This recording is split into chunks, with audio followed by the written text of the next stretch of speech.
Un cordial saludo, estamos con el médico psiquiatra Iván Pinzón. Doctor, ¿me puede ayudar con respecto al trastorno bipolar? ¿Qué psicofármacos se utiliza para este tipo de trastorno? Bueno, pues depende de la fase del trastorno bipolar que tenga el paciente, pero habitualmente utilizamos 3 clases de medicamentos grandes, ¿no? Los estabilizadores de ánimo como pilar del tratamiento, que básicamente son el litio y algunos anticonvulsivantes como el ácido valproico, la carbamazepina, la motrigina también se puede usar.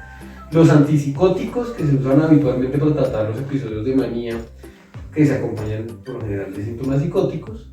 Y en algunos pacientes se pueden utilizar otra clase de medicamentos que podemos llamarlos como adjuntos, como benzodiazepinas, en algunos pacientes que tienen episodios depresivos dentro de un contexto de un trastorno bipolar que pueden requerir antidepresivos, por ejemplo, y otros, digamos, cosas para el sueño, etcétera, etcétera, pero básicos son los estabilizadores del ánimo y los antipsicóticos. ¿El tiempo recomendado para este tipo de medicamentos en un trastorno bipolar? Pues esto siempre es individualizado, pero si hablamos de un trastorno bipolar tipo 1, habitualmente el tratamiento se da casi de por vida, porque se ha visto que los medicamentos no solamente ayudan a controlar los síntomas de manera inmediata, sino a prevenir las recaídas, y las recaídas están vinculadas con deterioro cognitivo a largo plazo. Doctor, ¿existen efectos colaterales? Como menciona, estos medicamentos deben ser recetados de por vida en la mayoría de casos. ¿Existen efectos colaterales del tema de estar tomando todo este tipo de medicamentos? Por supuesto, ¿Cómo cuáles mismo? Absolutamente todas las sustancias químicas tienen efectos colaterales, todos los medicamentos tienen efectos colaterales. Entonces, pues depende del medicamento. Ok. Porque pues son muchos, ¿no? Exacto. Es el litio, entonces va a tener unos efectos, por ejemplo, a nivel renal, a nivel tiroideo, importantes que hay que vigilar. El litio, por ejemplo, que es el medicamento como estándar o pilar, que más se usa y que más tiene evidencia en muchos sentidos en trastorno bipolar, tiene un rango terapéutico muy estrecho, lo que hace que sea necesario, por ejemplo, hacer registros de los niveles en sangre de litio de manera periódica, justamente porque si se aumenta, o sea, uno tiene una concentración más elevada de la que debería, puede tener efectos graves, ¿no? Efectos incluso neurológicos muy parecidos al Parkinson que se pueden dar en algunos pacientes por litio. Pero bueno, eso depende de cada medicamento. Y del paciente también. Y del paciente también, claro, hay pacientes que genéticamente son mucho más vulnerables a que tengan ciertos efectos adversos más que otros. Ok, muchas gracias. Con respecto a la esquizofrenia, ¿qué psicofármacos generales, en términos generales, se recomienda utilizar? La esquizofrenia como trastorno en el cual... Como trastorno Claro, como trastorno en el cual hay una alteración en el pensamiento, una psicosis, pues se utilizan los antipsicóticos. Exactamente. ¿El tiempo con respecto a estos medicamentos? Lo mismo, son más en la esquizofrenia. La esquizofrenia es una enfermedad crónica, progresiva, deteriorante, ¿no? Por eso se llamaba en algún momento demencia precoz, que requiere un tratamiento farmacológico de por vida. Y si me va a preguntar de los efectos adversos, pues también, como todos. Y en eso pues sí es importante tener en cuenta, dependiendo del tipo de antipsicótico que uno utilice, que los antipsicóticos típicos son mucho más frecuentes que se hayan síntomas extrapiramidales, ¿no? Haya parkinsonismo, haya rigidez, haya cianorrea, ¿cierto? En los antipsicóticos atípicos esos efectos son un poco menores, pero empiezan a surgir otros, entonces hay unos riesgos cardiovasculares importantes, metabólicos importantes, ¿cierto? Eso digamos como a largo plazo, y a corto plazo hay efectos muy graves, como por ejemplo el síndrome neuroléptico maligno, ¿no? Okay. Con respecto a la depresión, obviamente antidepresivos, en este caso me puede ayudar ya en consulta, usted que lleva años trabajando en esto, ¿cuál es el resultado con los medicamentos que usted trabaja con respecto a sus pacientes? Pues muy bueno, yo creo que Claro, es que yo creo que todos los trastornos mentales en general, como tienen que ver con la mente, y la mente es un fenómeno complejo, pues pensar que solamente con un medicamento uno va a solucionar un problema es completamente ilógico, es irracional, es limitado, es medio delirante. Yo creo que todos los trastornos, todos los problemas mentales deben enfocarse desde muchos ángulos, desde la psicoterapia y desde lo psicofarmacológico también, pero tampoco hay que desconocer que pues la mente tiene un sustrato biológico claro que es el cerebro, y entonces si uno mejora las condiciones que pueden provocar o propiciar un trastorno mental, pues el trastorno mental y el problema mental va a mejorar. En ese sentido, pues la depresión sí, pero los antidepresivos funcionan y funcionan muy bien, en muchos casos, en la mayoría de casos. Aquí voy a cambiar un poquito la pregunta porque son las mismas en teoría. ¿Ha trabajado tal vez con pacientes con problemas de adicciones? Sí. Y en esos casos ya de por sí, al tratar con pacientes con problemas de adicciones hay un déficit a nivel neuronal por el mismo tema del consumo, ya sea ciertas sustancias.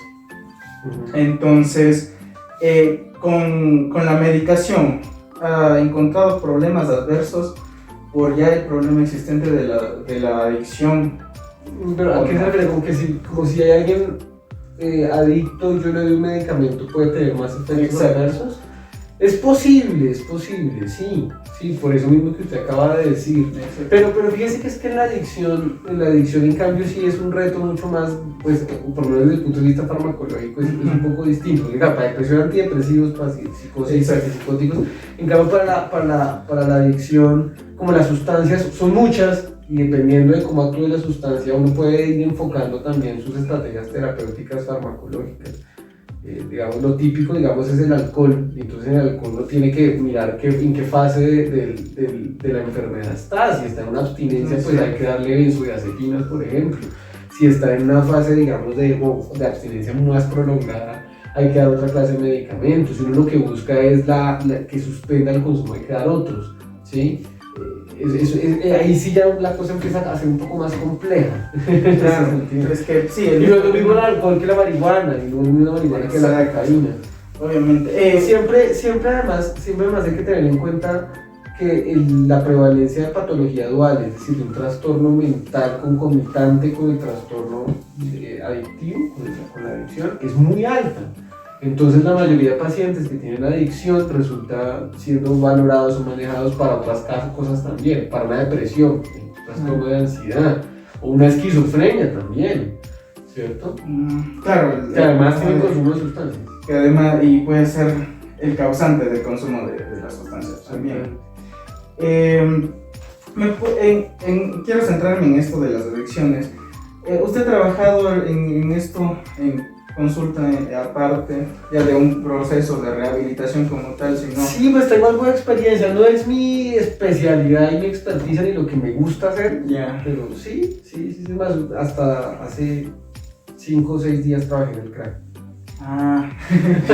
Sí, más que eso, la pregunta es, ¿nos puede relatar, obviamente sin datos ni nada, el tema de trabajar con un paciente de adicciones, que está en esto de adicciones, cómo funciona o cómo ayuda el tema de los psicofármacos con esto, ya descartando el tema de los efectos secundarios, del problema de tal vez otra adicción?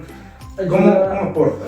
Ayuda un montón, porque como le digo, detrás de las adicciones muchas veces hay problemas subyacentes, síntomas muy graves, depresiones, ansiedades, o la misma droga también puede generar ciertos síntomas.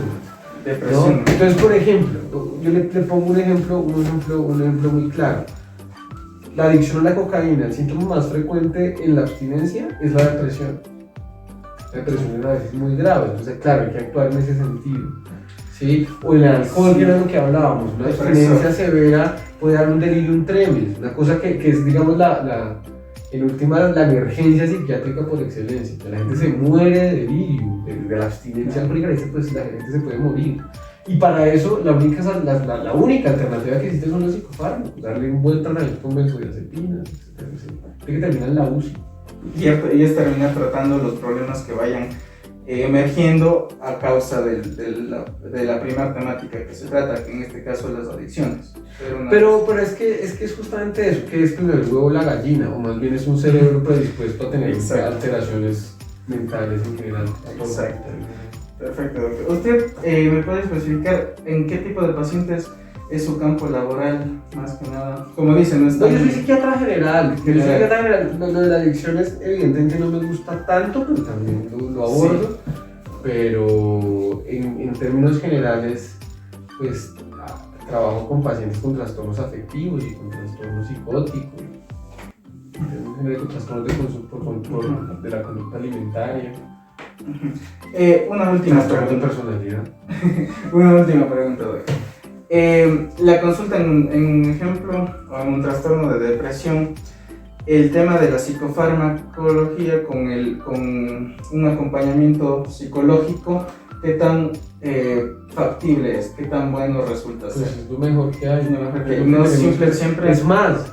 La primera línea de tratamiento en un trastorno depresivo es la psicoterapia, no los psicofármacos. Eso deberíamos tener en cuenta todos. Sí.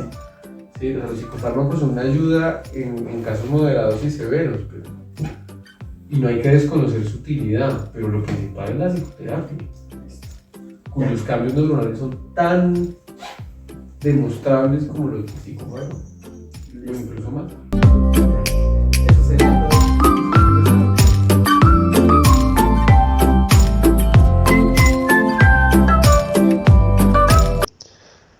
En el área pública y el área privada, bueno, a ver, en el área pública las opciones de tratamiento son más bien escasas. Lastimosamente el plan de salud no incluye muchos medicamentos que son muy buenos y son las mejores alternativas. Entonces uno queda muy limitado a ciertas cosas. Hay 2 o 3 antidepresivos, 2 o 3 antipsicóticos, unos buenos moduladores, que eso sí me parece que está bien.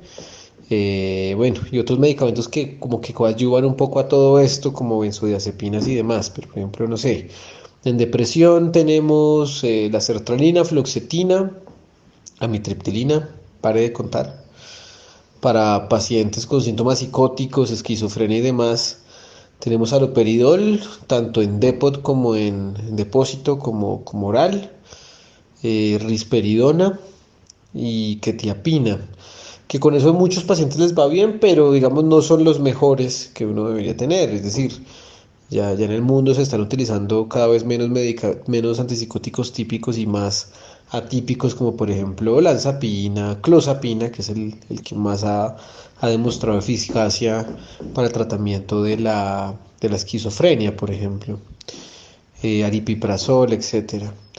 Y en cuanto a moduladores del afecto, pues bueno, ahí sí creo que el seguro, digamos, cubre la mayoría y son el litio y el ácido valproico y en algunas ocasiones carbamazepina. Bueno, acá utilizan mucho carbamazepina y la motrigina en casos especiales. Y en la práctica privada, pues bueno, uno ya pues puede usar otros medicamentos, ¿no?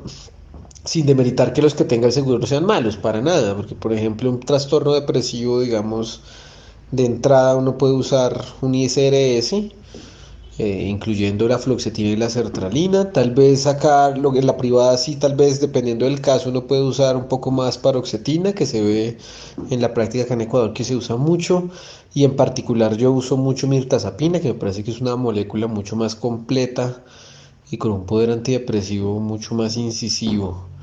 En cuanto a antipsicóticos, pues como te digo, o sea, para una esquizofrenia con indicación y demás cosas, no me parece que no se puede negar la posibilidad de tener un medicamento como la clozapina, que es el único medicamento que ha demostrado eficacia sobre cualquier otro antipsicótico para el tratamiento de la esquizofrenia. En la práctica privada también utilizamos mucho quetiapina, utilizamos mucho risperidona, y tal vez en casos especiales usamos otros antipsicóticos atípicos como la olanzapina o el aripiprazol, que también va muy bien en muchas patologías particulares. Y eso, bueno, en cuanto a los moduladores, que creo que era el otro gran grupo de medicamentos de los que me preguntaban en la entrevista, como te digo, pues en la práctica privada usamos casi igual, ¿no? Lo mismo es que es litio, ácido valproico, en lo personal, y hay otros psiquiatras que usan carbamazepina de una forma un poco más amplia. Eh, creo que eso es todo. Bueno, y en términos de otra medicación, pues también depende de la patología, ¿no? Depende de la patología. Uno puede usar otras cosas como perdón, benzodiazepinas, metilfenidato en casos de algunas cosas, modafilino en casos muy particulares de otra clase de patologías como trastornos de déficit de la atención y hiperactividad, en depresiones ya más severas, etcétera, etcétera. Pero esto creo que es lo básico un poco.